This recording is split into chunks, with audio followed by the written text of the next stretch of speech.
So this illegal demolitions have been taken by this authorities. The brief facts of the case are my clients, Mr. Ali bin Mohammed Begum, holds valid court orders that the property belongs to them, and any of the authorities shall not interfere with their position.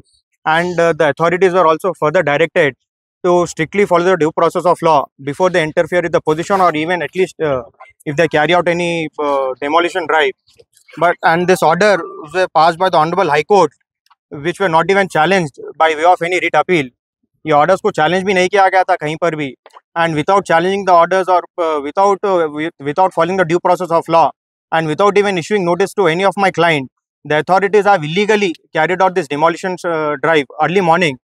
यहाँ पर high court से strict directions थे कि due process of law is to be followed, और बगैर कोई notice दिए या बगैर इन्फॉर्म करे सेकेंड सैटरडे के दिन अर्ली मॉर्निंग 6 o'clock को 7 o'clock को अथॉरिटीज पूरे मतलब हमारे क्लाइंट्स को इमीडिएटली इन्फॉर्म करे कि बाहर निकल जाओ, and they have carried out the illegal demolition drive. ये ऑर्डर को कहीं पर चैलेंज भी नहीं किया गया था, which means that the orders are still valid even on date.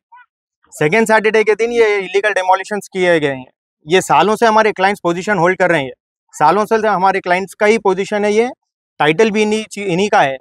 इसके बावजूद भी अथॉरिटीज के खिलाफ ऑर्डर रहने के बावजूद भी हाई कोर्ट के ऑर्डर्स को नजरअंदाज करके डेमोलिशंस किए गए. सो ये in utter violation of the orders passed by the honourable High Court, this illegal demolitions have been taken by the authorities.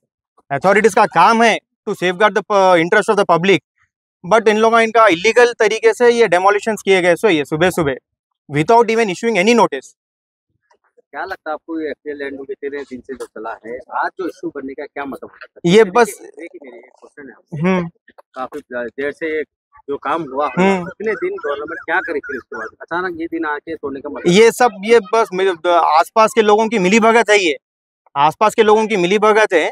जब authorities were part of this case, अगर इन लोगों को लगता है कि ये एफटीएल लैंड है या कुछ और इलीगल मतलब इसके अंदर कार्रवाई की जाती थी, तो अथॉरिटीज का काम ये था कि कोर्ट को इन्फॉर्म करना था bye way of filing counter. आपको कुछ भी ऐसे इन्फॉर्म किया नहीं क्या कि ये? बिल्कुल भी नहीं, किसी चीज का भी कुछ भी इन्फॉर्म किया ही नहीं था. और ये ऐसा नहीं था कि मतलब हाई कोर्ट में केस डालते कि ऑर्डर्स आ गए थे. None of the authorities appeared in the high court. उन लोग अपीयर भी नहीं हुए, उन लोग काउंटर्स भी नहीं फाइल करे. एफटीएल का इशू रहता था या कोई और चीज का इशू रहता था, they should have brought to the knowledge of the high court. बगैर किसी चीज को इन्फॉर्म करे, that means there was no FTL issue. और जो भी एफटीएल का इशू रहता था, किसी भी चीज का इशू रहता था, अथॉरिटीज का काम ये है कि इन्फॉर्म करना या नोटिस देना. Without issuing notice in utter violation of the honourable high courts order, ये इलीगल कंस्ट्रक्शन करना ये बहुत गलत बात है. ये टोटल कितना आपका कितना यहाँ पर 6 एकर्स का था ये पूरा. 6 एकर्स का ये एक ही फैमिली का इशू है. ये इंटरनल फैमिली है, ये पूरी इंटरनल फैमिली इसके उसमें. ये एफटीएल का नहीं है, कुछ भी नहीं है. ये लैंड वेटलैंड अथॉरिटीज के अंदर आती है, सुना नहीं है साहब. अगर अथॉरिटीज के अंदर आती भी थी तो ये चीज जब हाईकोर्ट के पास जब ये अगर ये एफटीएल के उसमें आता भी था तो ये हाईकोर्ट के नॉलेज में लाना चाहिए था ना. इरिगेशन डिपार्टमेंट ये रिट पिटिशन में पार्टी है, एचएमडीए रिट पिटिशन में पार्टी है, म्युनिसिपल अथॉरिटीज पार्टी है, पुलिस वाले पार्टी है. तो ये कोई भी अथॉरिटी हाईकोर्ट के नॉलेज में क्यों नहीं लेके आई? कि अगर ये है ना, अगर से एफटीएल में आती थी तो हाईकोर्ट के सामने काउंटर में बताना था ना कि एफटीएल की प्रॉपर्टी है ये. बल्कि ये 2022 में लुगना सरवत के नाम से एक एप्लीकेंट है. हाँ, ये नेशनल ग्रीन ट्रिब्यूनल की जानिब से हाँ, ऑर्डर आया था कि एंक्रोचमेंट चल रहा बोलकर. हाँ, हाँ. नहीं, वो ये हमारा जो ऑर्डर है 2023 का ऑर्डर है. अच्छा. तो मतलब जो फाइनल ऑर्डर रहता है, जो लेटेस्ट ऑर्डर रहता है, दैट विल बी सब्सिक्वेंट. हर एक के ऊपर लागू रहता है ना वो ऑर्डर्स. जिस किसी का भी रहता है, अगर उन लोगों को दिक्कत थी, अगर ये ऑर्डर से इम्प्लीट करना चाहिए था ना, तो एटलीस्ट ये रिट अपील, ये जो रिट पिटिशन का जो ऑर्डर आया था, this should have been challenged by way of filing writ appeal. लेकिन यहाँ पर जो कंस्ट्रक्शन हो रहे थे, हाँ, रजिस्टर्ड थे या नोटरी पर थे? सब रजिस्टर्ड थे. मतलब ये पोजीशन एक ही फैमिली का है ना ये, तो there is no subsequent actions which have been taking place by the families. तो मतलब एक ही फैमिली के पूरे शेयर कर exactly. Yes, yes, yes. Plotting नहीं किया? नहीं. दिस प्लॉटिंग किसी भी चीज की नहीं हुई. ये सेम फैमिली एग्जिस्ट करती हुई है. ये सेम फैमिली है जो है ना कई सालों से जो पोजीशन होल्ड कर रही है ना, ये वही फैमिली है जो पोजीशन होल्ड कर रही, वही फैमिली पोजीशन पर है, वही फैमिली के फेवर में ऑर्डर्स आए हुए हैं. हर चीज अथॉरिटीज के नॉलेज में है. किसी भी चीज का अगर किसी को भी कुछ भी परेशानी रहती थी, हाईकोर्ट के नॉलेज में लाना चाहिए था ना वो. Authorities were party to the writ petition.